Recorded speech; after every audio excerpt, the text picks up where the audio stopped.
I don't make a lot of reading New Year's resolutions, but something I really wanted to do this year was read more new releases.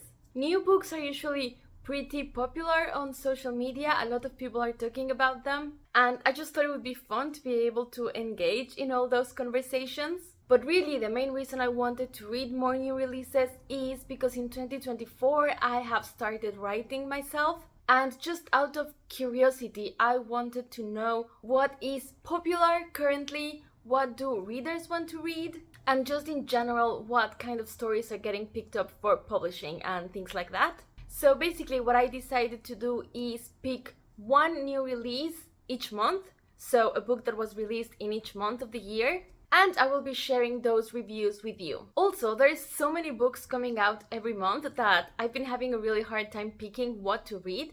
So I thought maybe other people could also be in that situation, and hopefully you'll find something that you think it's worth buying. So after that long-winded explanation, in this video I will be reviewing the first 3 books. So here are my reviews for books released in January, February and March. This is Michelle's Melancholy. Let's talk about some new releases.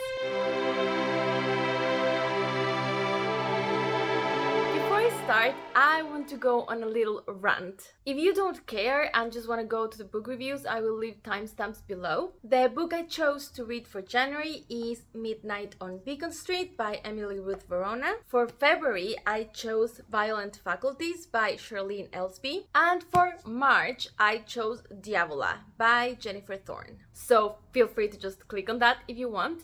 But I want to complain, because when I started researching which books I wanted to buy each month, I had to make some decisions. I am a hardback hater. I don't hate many things in life, but I hate how publishers push and force hardbacks on us. Part of it is the fact that I just simply find them uncomfortable to read because they are too heavy and too stiff. They are not easy to carry around. They don't bend nicely. So I don't enjoy reading them. But on top of that, I am more than happy and willing to pay £10 for a paperback, but I don't want to pay £17 for a hardback, given that ultimately it's the same book. And yes, I know there's a library, but sometimes it takes a while for the library to acquire the book I want, and because I am trying to read new releases, well, that doesn't always work out. And while I was very angry about this issue, I obviously went online to see if there were other people that shared my opinion, and I did read something about how releasing hardbacks is important for publishers because they make profit from that, and obviously it helps them stay afloat, which I want them to do. But on the other hand, I don't really know if that actually works, because I'm just not gonna buy the hardback. Case in point, the books I'm gonna talk about today, I went out of my way to choose books that were available in paperback because I don't want to pay extra for the hardback. And it just doesn't sit well with me that this also seems to create sort of like a tier system of readers who can afford to buy hardback new releases and people who are not willing to spend the extra money and then just have to wait sometimes almost a year for the paperback to be released. So I don't know, let me know what you think. Maybe there is actually a very reasonable explanation for why this happens and my judgment is just clouded by my hardback hate. I am open to understand, but currently I don't understand and I was very annoyed. With that out of the way, let's talk about Midnight on Beacon Street. This was written by Ruth Verona and was published in January 2024 by Harper Perennial. This has a very simple premise.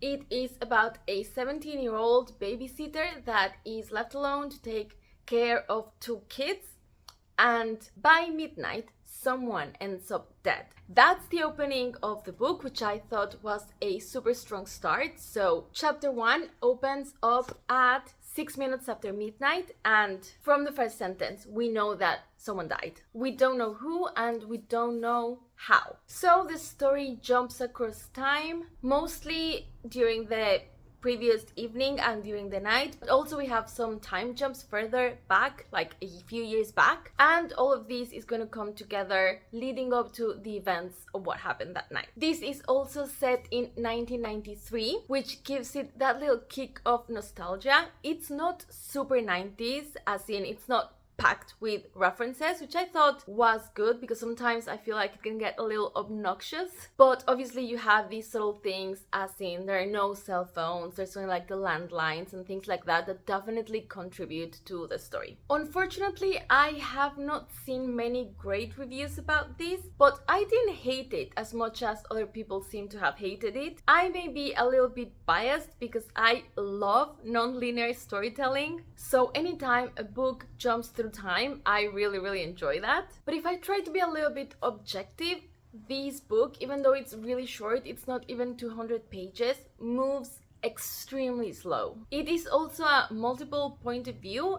There's a point of view of the babysitter and also a point of view of one of the kids she's looking after, and that does help keep the momentum going. But really what happens in most of the story is just pretty mundane stuff, and there is not really that much tension building. The synopsis also hints that this is a home invasion story, which are usually extremely anxiety inducing, so I was kind of surprised to see that as the story progressed, I didn't really feel tense or nervous at all. And I think that's also what's disappointed other readers, because it is also marketed as a horror thriller, and it's not really either of those. If anything, it's a coming of age with a bit of a dark twist, but it's also nothing too dark either, so I can definitely see how this could be disappointing for a lot of people. So why did I kind of like this? I think the main reason is that it is a character-driven story, which is definitely my type of story. And I think I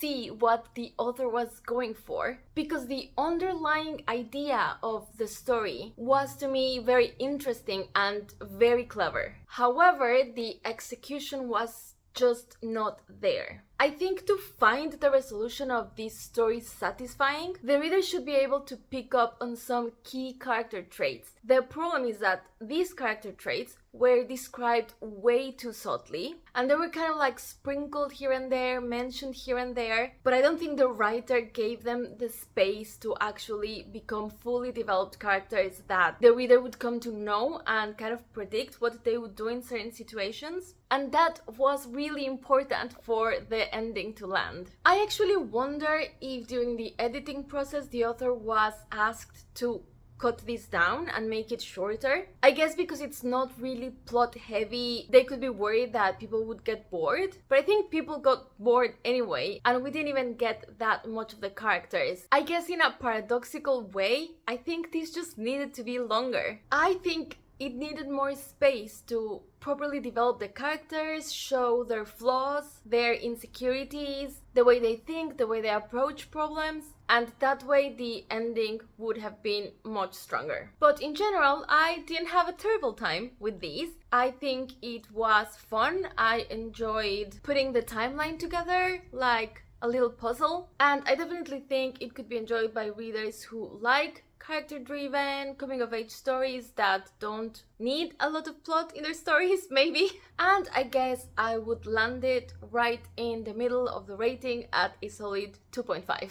Moving on to the next book, which was the February release, we have Violent Faculties by Charlene Elsby, which was published by Clash Books. I was honestly so excited for this one because the premise sounds super intriguing. I will tell you about that in a second, but also it's delivered in a quite fascinating format. So this is written as an academic document. There is even a disclaimer in the first page, which I'm assuming is fake, that says that this was submitted in partial fulfillment of the requirements toward application for tenure and promotion within the Department of Philosophy as evidence of research productivity. So it follows kind of that rigid format, and as most academic documents do, it's packed with footnotes giving more information or context. They're not really necessary for the actual story, if we can call it that, but they definitely add to the atmosphere. So let's talk about the contents of this document. It basically details a series of experiments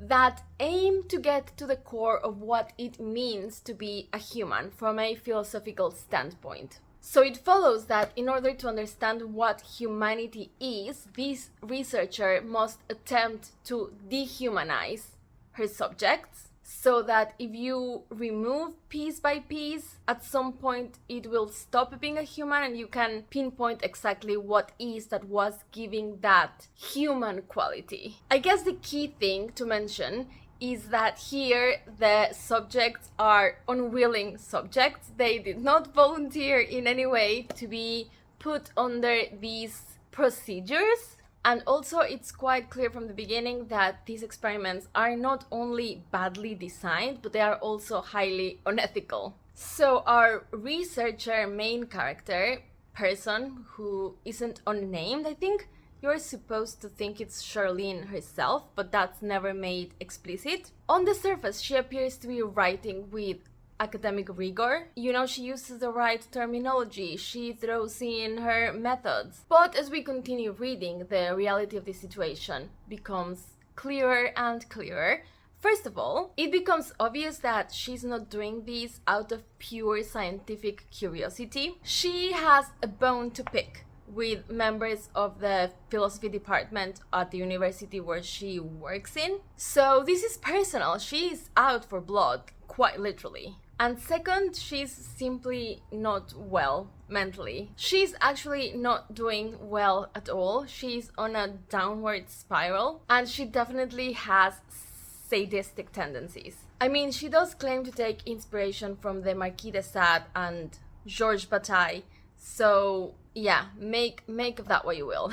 So even though this book is clearly very smart and it's also pretty funny in a very dark way, I couldn't help but feel a tiny bit disappointed. It could also be that I just had insanely high expectations, but I don't think it lived up to them at all. And this might sound like a weird complaint, but I think that it was actually too smart, or smart in maybe too narrow of a niche. I think maybe if you're really into philosophy, you might get more out of it than I did. But for me, the philosophical idea or the philosophical basis for these experiments was a bit hard to follow, and therefore it was hard for me to determine when her ideas actually made some sense, because you know, she's not 100% wrong. She does have a point sometimes, I think, but I couldn't tell when was that the case and when she was being completely unhinged. I think what I would have liked is if in the beginning the experiments made a lot of sense, like they were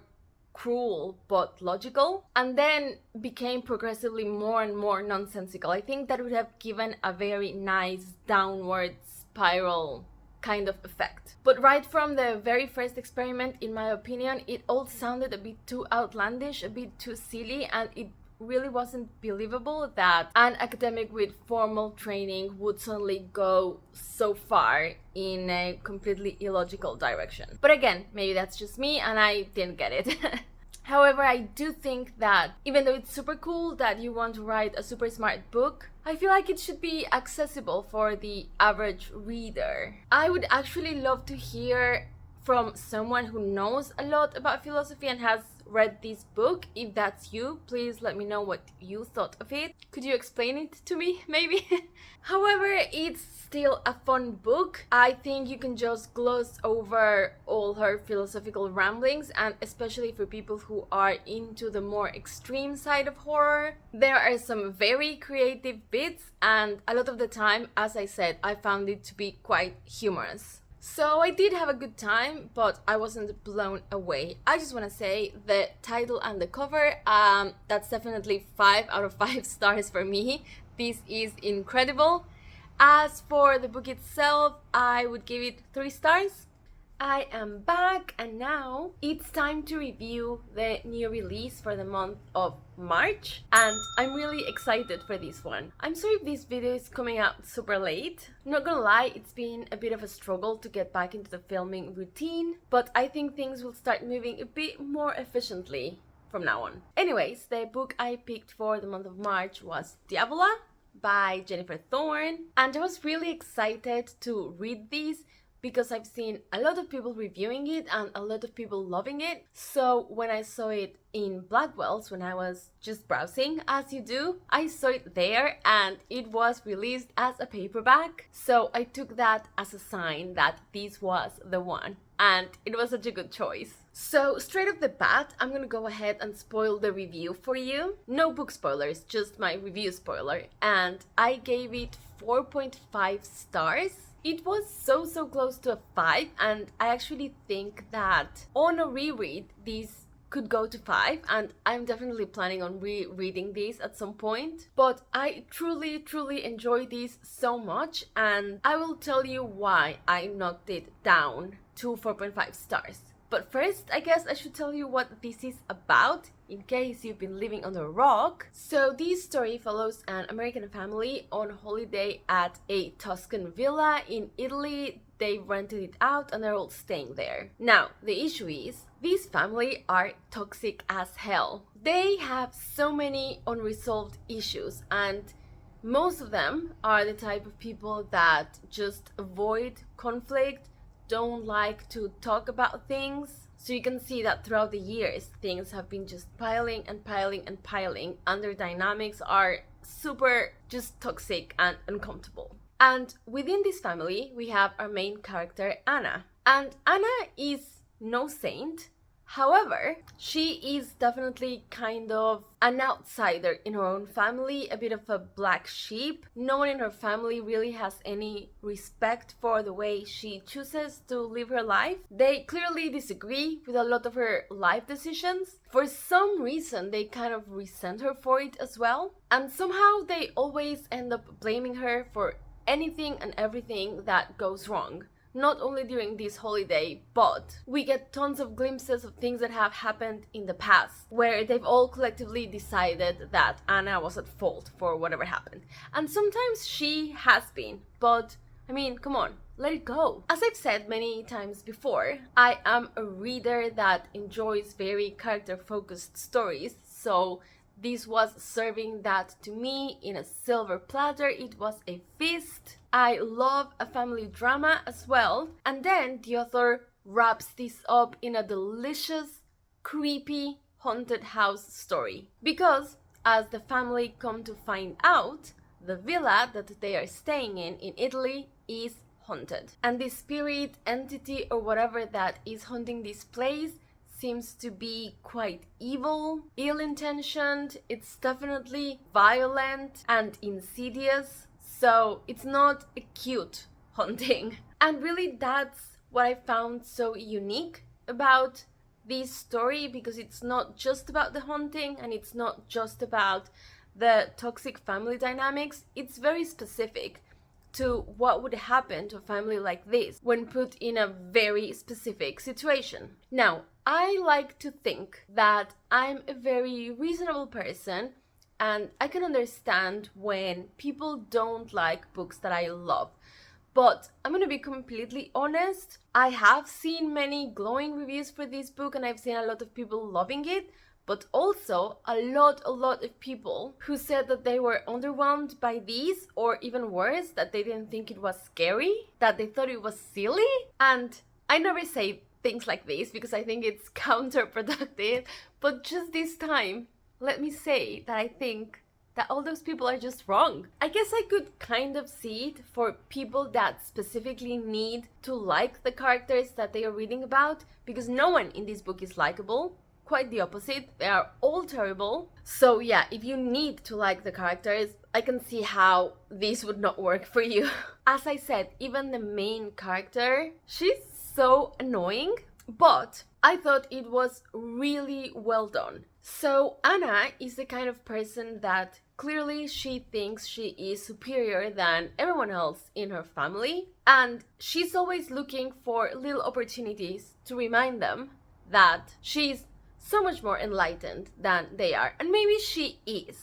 I mean, in general, I agree more with Anna than anyone else in her family, but it was definitely rubbing me the wrong way that she was always trying to just like prove herself to them. But as I read more and more of the book, I started to notice that so many of her attitudes were really her deep insecurities coming to the surface. And that made her so much more real and so much more believable, and actually made me invested into going in this journey with her. And actually, I'm gonna be contrarian here and say that any other set of characters, no matter how likable, would not have worked in this story. Now, back to the haunting.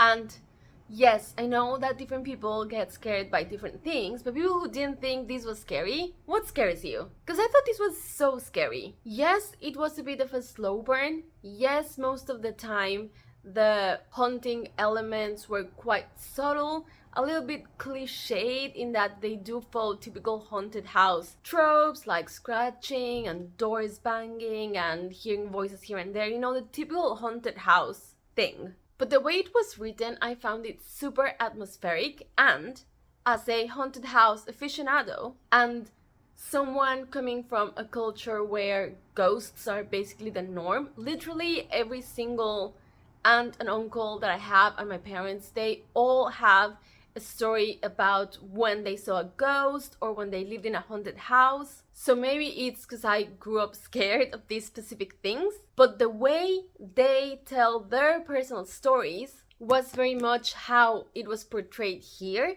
So a lot of the time, nothing is even happening, but the author describes how the characters feel this oppressing sense of dread, like their body physically is rejecting being inside the villa. And I don't know, for me that was super effective. So I think if you typically like ghostly, supernatural, haunted house, eerie, unsettling stories, you have to read this. So I guess the only question left is, why didn't I give it 5 stars? And right before filming this video, when I was thinking about what I wanted to say, I almost bumped it up to 5, but then I feel like that was my heart leading the way, and just for this review, I wanted to use my brain a little bit more. And I had 2 main issues. One is that, and this is a very personal taste, in my opinion, there was a slight overuse of dream sequences. I don't really like when information is revealed through dreams. In this case, it's not a terrible scene because it works with the story, and also it's kind of like a classic thing for people in haunted houses to have dreams about the specific haunting. So that wasn't terrible. I just personally do not enjoy reading about dream sequences. The other issue that I have is that I think up to about 70%, I was thinking this would be a 5-star read, and then the pacing dropped off very steeply. There is a slight tonal shift in the book, and I kind of lost sight of where the story was going. I thought it slowed down a little bit, and it made me feel a little bit like bogged down and not wanting to pick up the book as much as I was in the beginning. However, and that's why I say that maybe in a reread this could be a 5-star, because after I finished the book and I saw the big picture, I see why those choices were made, and I think they actually contribute to the story. But just encountering for the first time, it was just a bit weird and disappointing. But as I hinted just now, another thing that I loved about this book was the ending. I thought it was beautiful and perfect. It doesn't try to do too much. It doesn't try to wrap up everything neatly. We're still left with questions, with concerns, and I want to give spoilers to what direction it goes, because I want you to have that experience for yourself. But it was just a little nice sprinkle of something on the top. It was super, super nice. So clearly, Diavola has been my favorite new release of 2024 so far. The next video, which will cover the months of April, May and June, is not too far away. It won't take me as long to upload that as it took me to upload this. I am so sorry. And it would be super fun if you try to guess maybe which books I will be reviewing for those months, or if you can't be bothered, just let me know what's been your favorite 2024 book so far, and I'll see you in my next video. Bye!